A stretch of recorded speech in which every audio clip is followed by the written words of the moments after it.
Hi guys, welcome to my live. Tonight I'm going to be talking about a missing case that I've been working on and my daughter's been working on, as well as some other people that we know, some private investigators, detectives, the family. It's been going on for quite some time, and I believe it was August 13th, 2019 that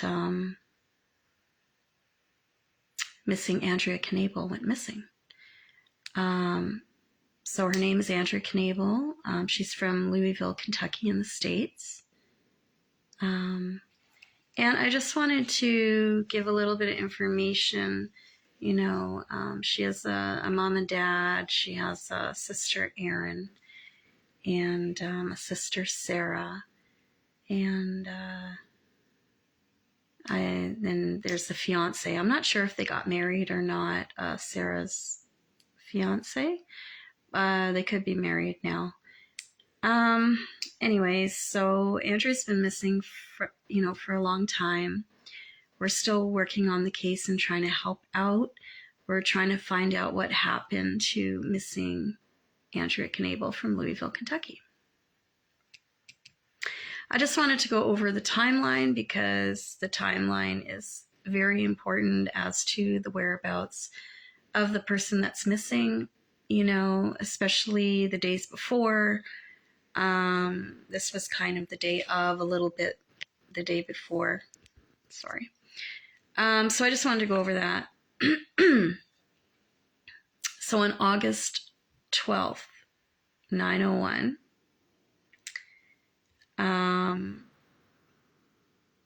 she leaves her mom's house, and that's in the 3000 block of Chickadee Road. I just want to put these in order because it's just kind of weird how all this happened. So I just want to make sure that I'm getting the timeline, kind of straight for you, because I find the timeline is like something really, really important.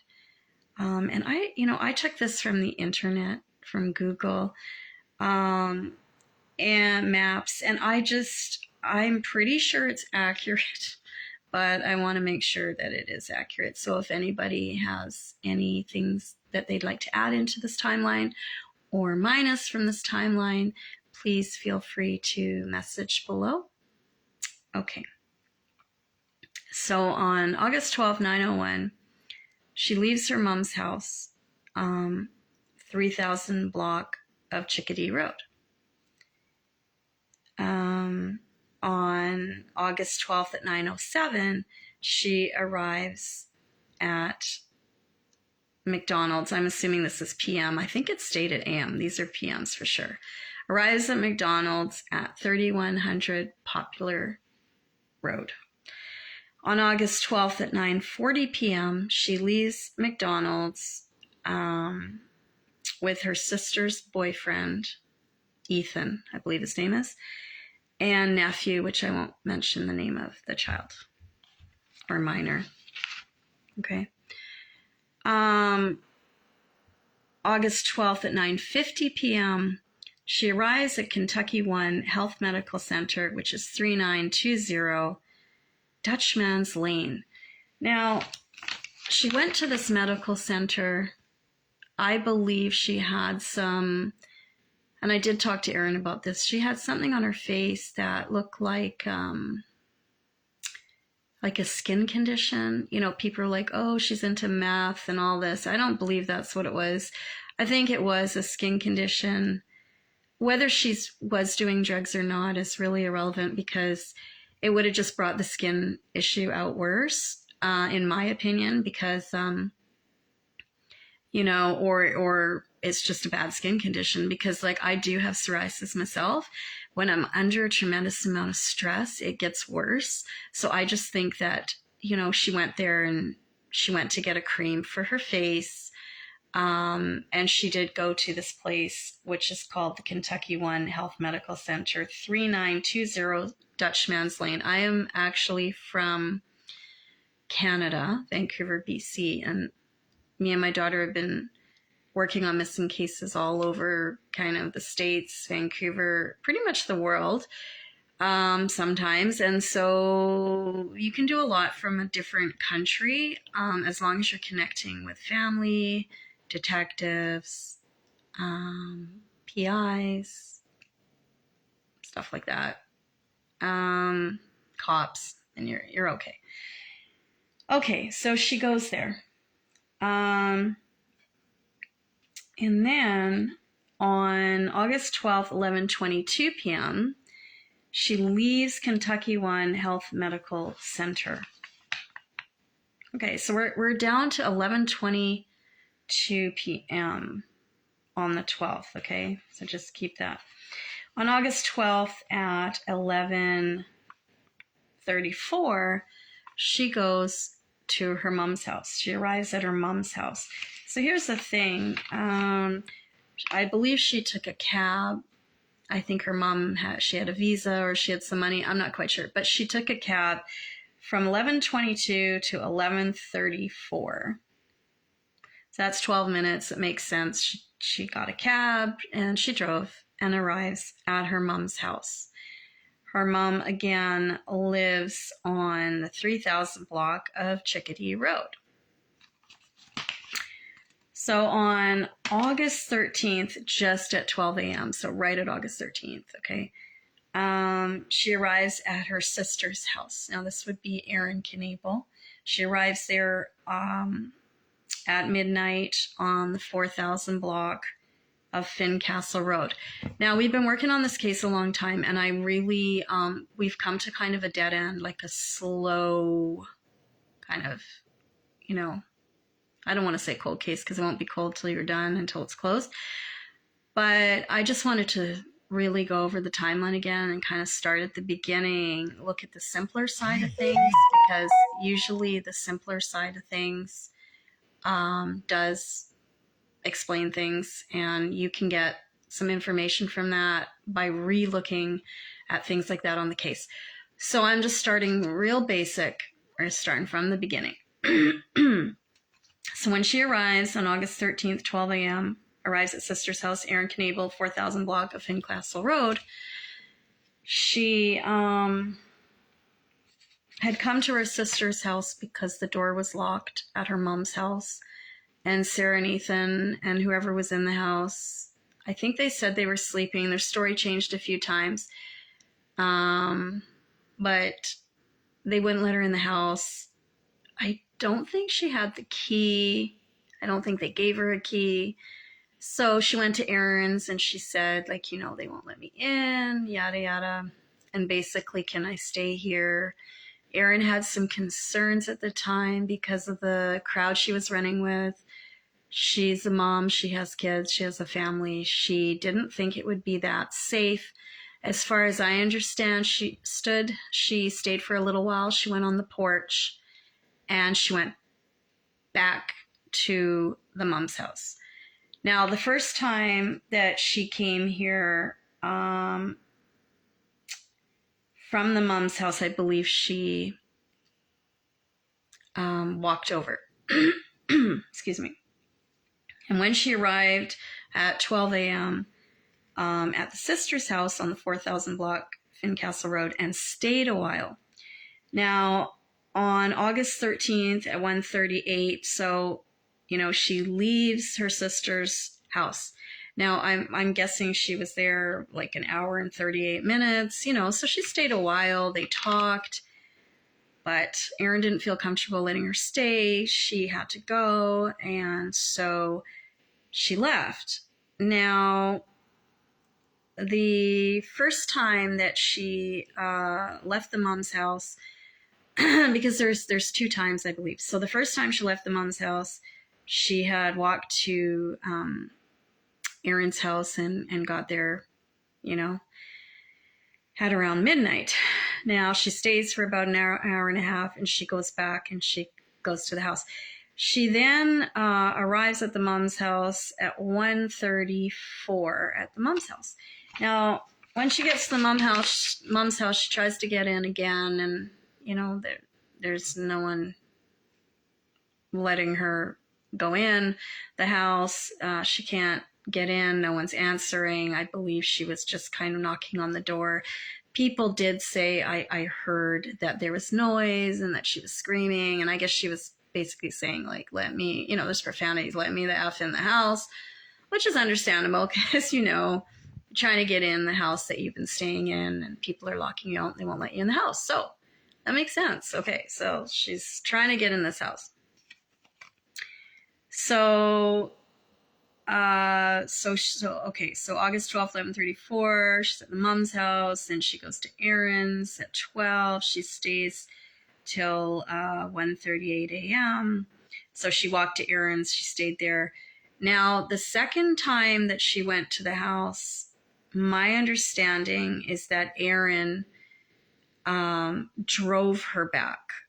Okay, so the first time she goes to her mom's house, she walks over to Erin's and Erin says she can't stay and she goes there. And the second time, it's kind of mixed here, but the second time she gets there, they won't let her in. She comes back to Erin's and Erin tells her that, she can't stay again. And I believe she drove her the second time over to the mom's house. So she drove Andrea over to the mom's house. Okay.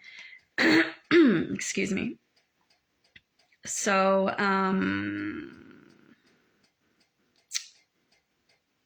so she came back. Now, the time when she got at August 13th, 1:53 a.m., when she got to her mom's house, though, the phone was active. It was sometime in between 1:54 a.m. and 6:31 a.m. that she had gone back to Erin's and back to the mom's. That was the second time that Erin had drove Andrea back to her mom's. Now, at 6:31 a.m., the phone was active at the mom's house. Now, there's talk about, that's the timeline, okay? There's talk about her walking down the street. There's talk about hitting up near a house, which I won't give the details about, and the phone pinging.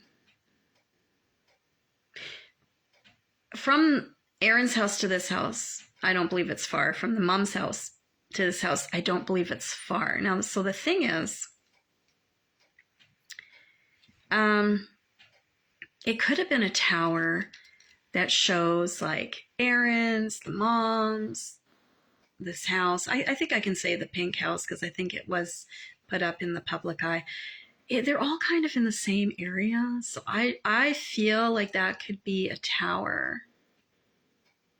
And I feel like it might be a little confusing as to the phone. The location, the phone was never found. Never found Andrea's phone to this day. Which is concerning because that phone would have a lot of information on it. However, I heard that the phone was found by somebody. So, and I think, a lot of this is talk. You got to go by the facts. Definitely got to go by the facts. Talking about speculation. I'm not here to speculate, but I am here to throw out theories. If anybody out there knows what happened to missing Andrea Knebel, has any information, big or small, please comment on this video. Reach out to me, reach out to Erin. I'm sorry, my voice is a little hoarse. I just got over a couple months, me and my daughter, pneumonia, so just getting better. Anyway, back at this again. So it's really important to find out what happened to Andrea. Somebody needs to be brought to justice. I mean, whether it be, somebody knows something, right? I mean, whether it be that she's alive and there can be closure, or she's passed and there can be closure. There really needs to be closure for the family and everyone else. So if anyone knows anything big or small, please reach out. So I have a couple theories. I want to talk about theories, and I totally want your opinion. I totally want your opinion. And I didn't know Andrea.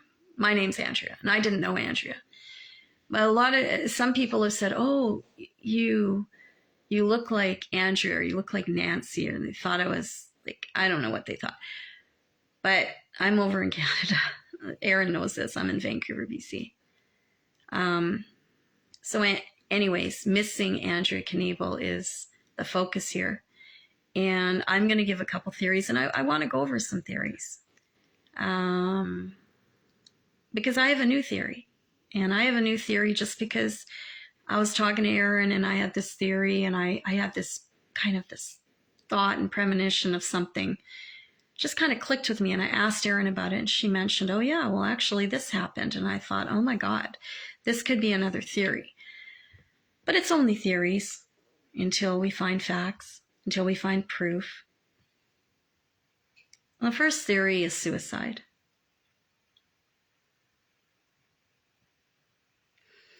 In my opinion, and this is just talking to the family and just my own observations, I don't think it's suicide, because suicide,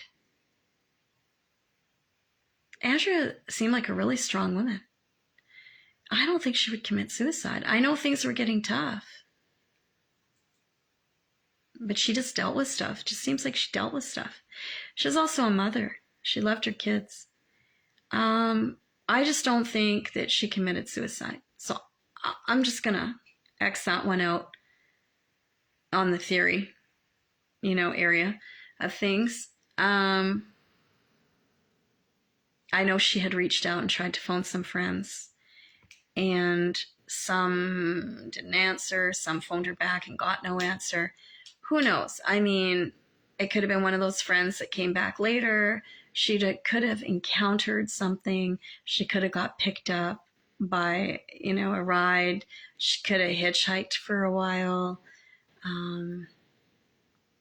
I mean, there's that.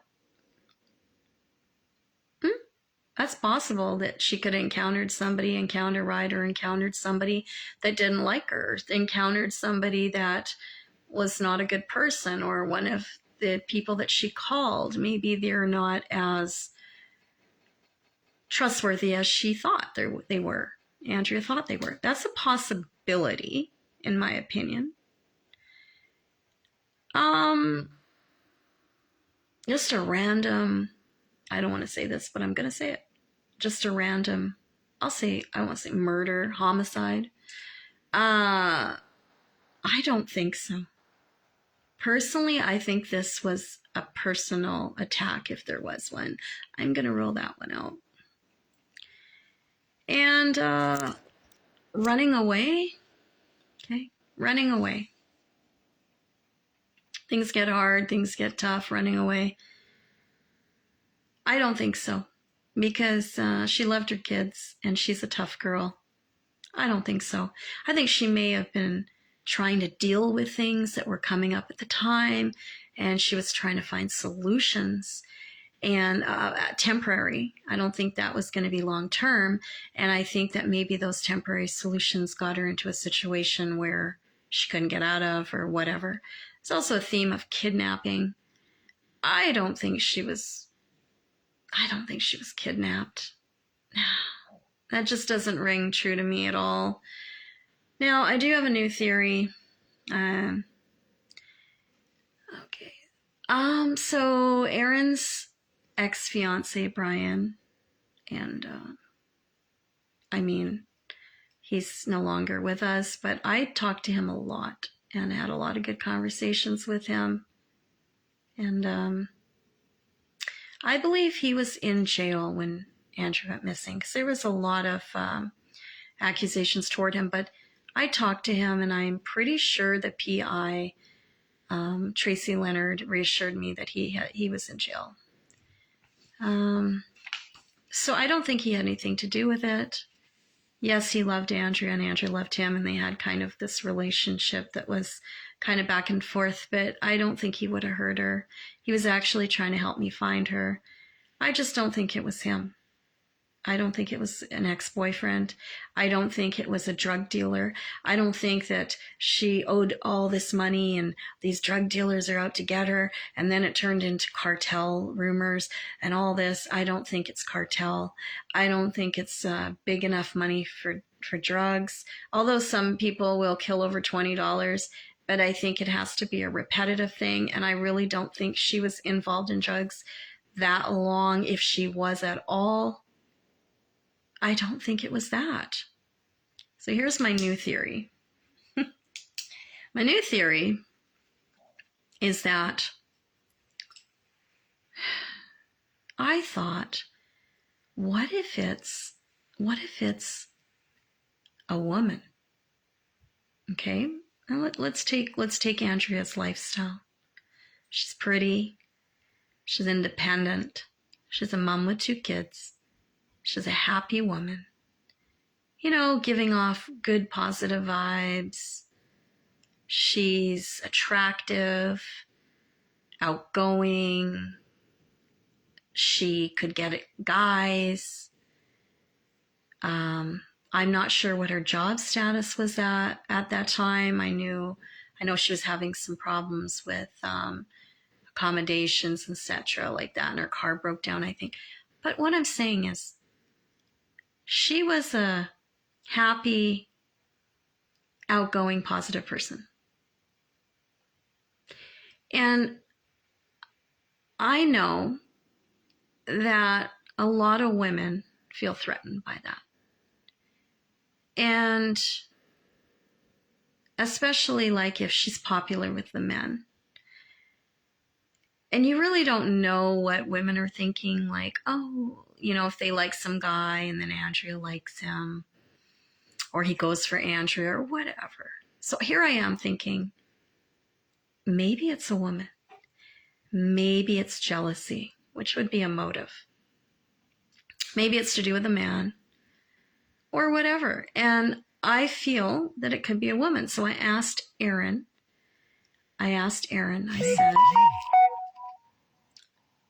is it possible, was Andrea being harassed by any women? Okay. And Aaron said, yes, she was. And they had gone to a park and they talked about this, how she was being harassed by women. Although Andrea did not give names of the people that were harassing her, it was a conversational piece that there was some girls bullying her or harassing her or giving her a hard time, whatever you want to call it. Some girls. 1, 2, 3, I don't know. But here's my theory. What if something happened where they were harassing her and bullying her and, you know, for whatever reason, doesn't really matter, does it? Doesn't matter what the reason is. It matters that they were harassing her and bullying her and like getting on her case. And I think it bugged Andrea enough that she brought it up. I think that maybe it was a bigger problem than we anticipated. And I think that maybe that night, and I don't know if this is one of her friends, so-called friends, an acquaintance. Obviously, she knew these girls to some degree, or this girl or girls. So I just feel like maybe that night they spotted her. Maybe that night they found Andrea. Maybe that night, like everyone's going on about Sarah and Ethan, they didn't want her in the house due to, like, you know, personal things, whatever. But maybe that's all it was. And just like Aaron felt that way. And maybe they locked her out.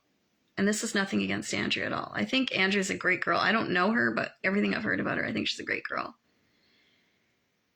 But maybe they felt this is not safe or whatever, locked her out. And maybe that put Andrea out into the streets. And maybe because it was so late, maybe people did come across her, right? Maybe she even knew one of them and asked him for a ride. Maybe somebody pulled up on the street, said, hey, Andrea, You need a ride? Yes. Yes, I do. Where are you guys going? I need to get to a place. I have nowhere to stay. I got locked out, whatever. That's what I think happened. And this is just a theory. This is just my opinion. Do I have any facts on it? I have facts that Andrea was out in the streets. Her phone died. She had no place to go. It wasn't the friends that she phoned that she got connected with, because none of them, like, they called her back, she didn't answer, or some didn't answer. It wasn't those particular people. So, in my opinion, you can rule them out, but at the same time, maybe they went looking for her. Maybe they thought, oh, she's on the street, I'll take the car out and I'll go looking for her. That's a possibility. But it's like, I think that it just put her out there, and somebody that she thought was a friend, thought was an acquaintance, or knew. That's terrible. But I feel like she got in the car with someone, and then,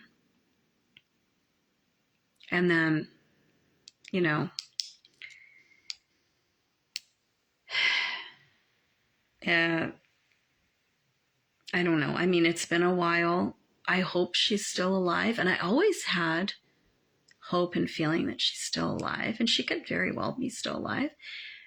At the same time, there's that other side. And I think that could be the theory. That's my new theory.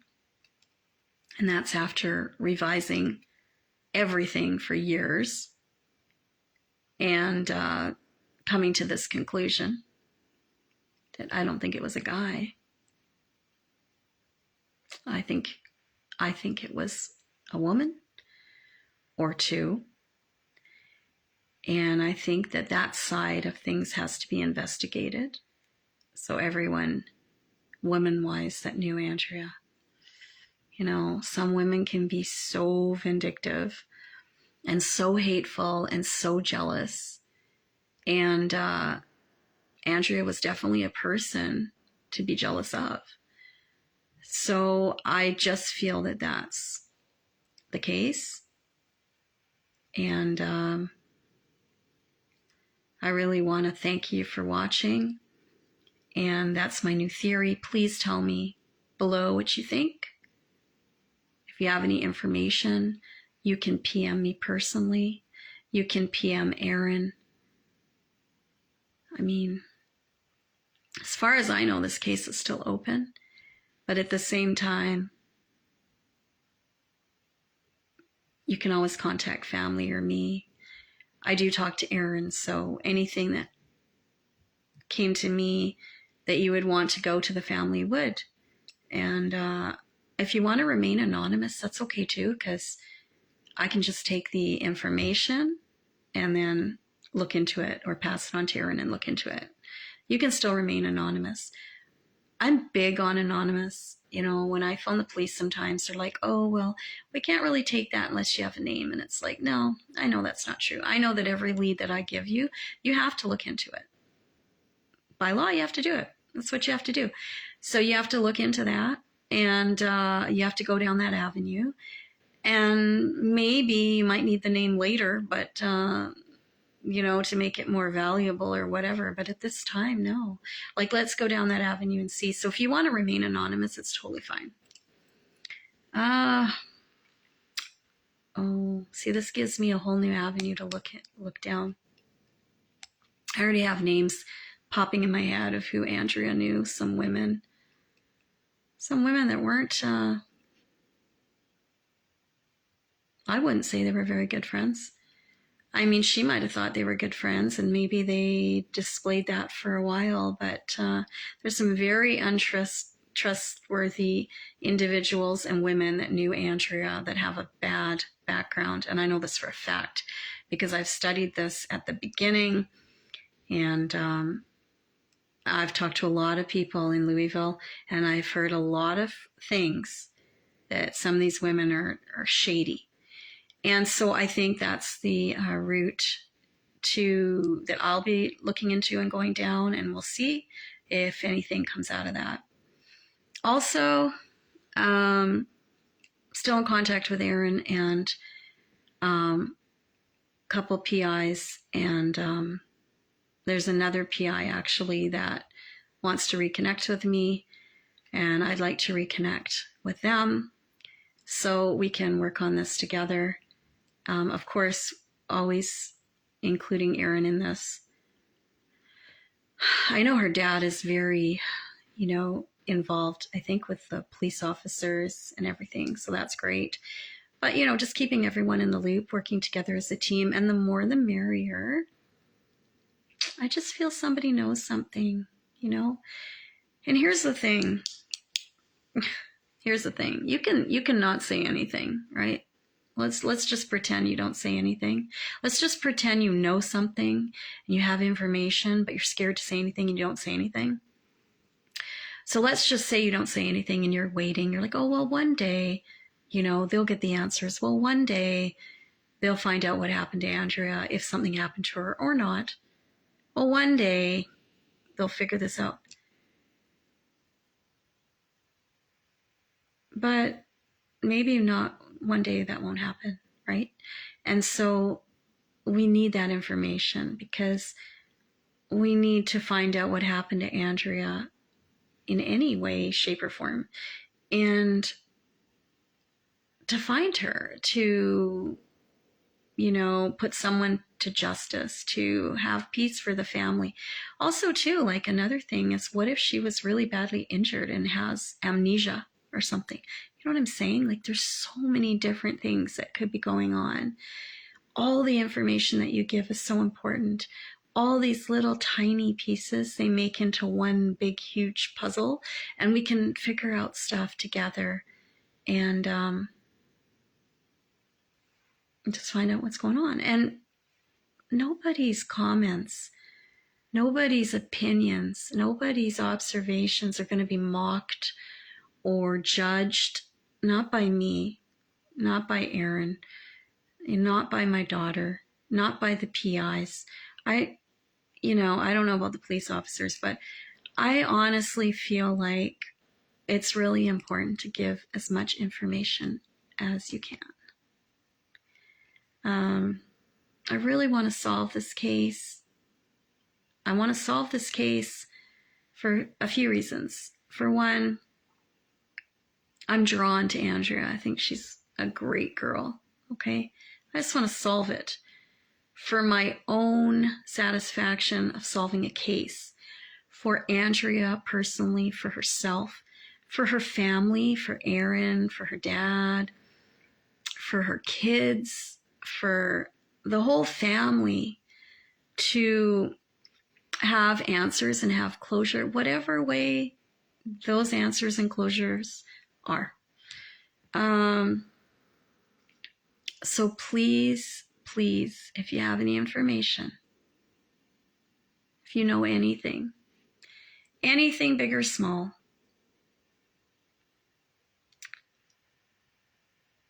I mean, you can do a fake Facebook name and message me. You know how hard those are to track, so I wouldn't worry about that. You can be anonymous like that,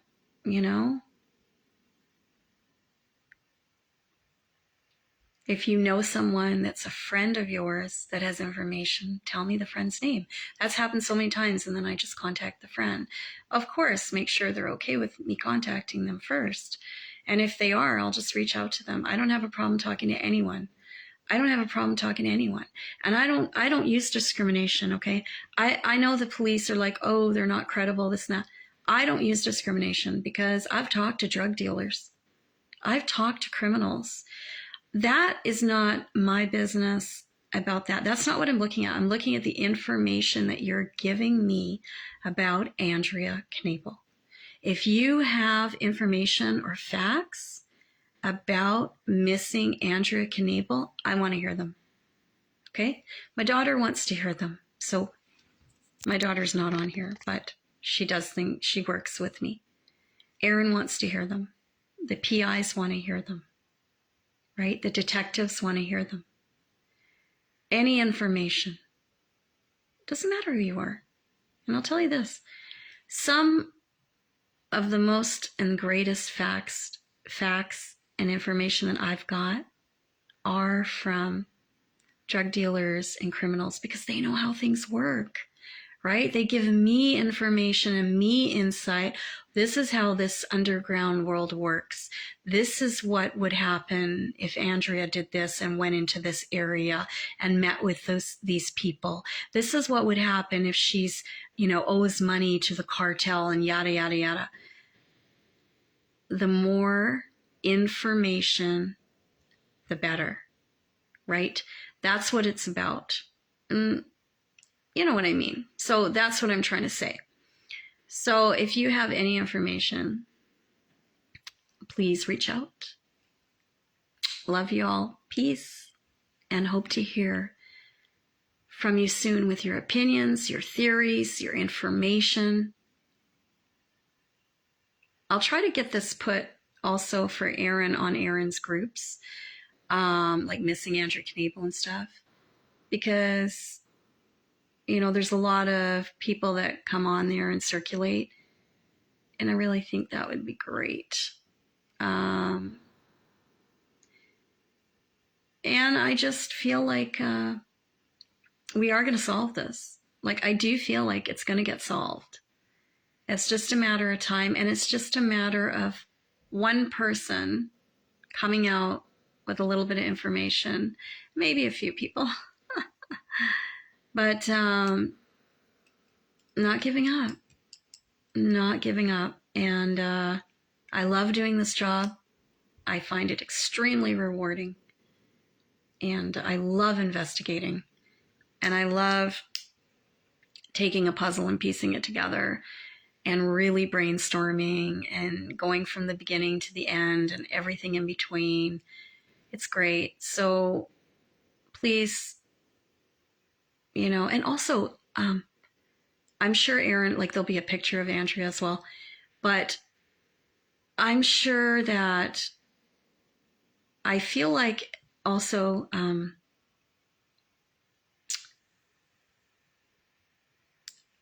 maybe somebody saw a sighting. Hi, viewer. Maybe somebody saw a sighting of her. Maybe an extra sighting that night, what I just gave you the whole timeline. Maybe somebody saw her during this timeline. Maybe somebody saw her just prior to that or after that. Maybe somebody saw her get in a vehicle. I know that they checked all the cameras and in the area and all that kind of stuff. They couldn't really get much stuff to my knowledge. So, but I mean, what I'm saying is maybe somebody else saw and saw something. Maybe somebody heard something. Maybe somebody found something, I believe she was carrying a little white wallet when she went over to her sister's house, Aaron Knebel's house. And I just feel like somebody saw or heard or found something and they're just not speaking up.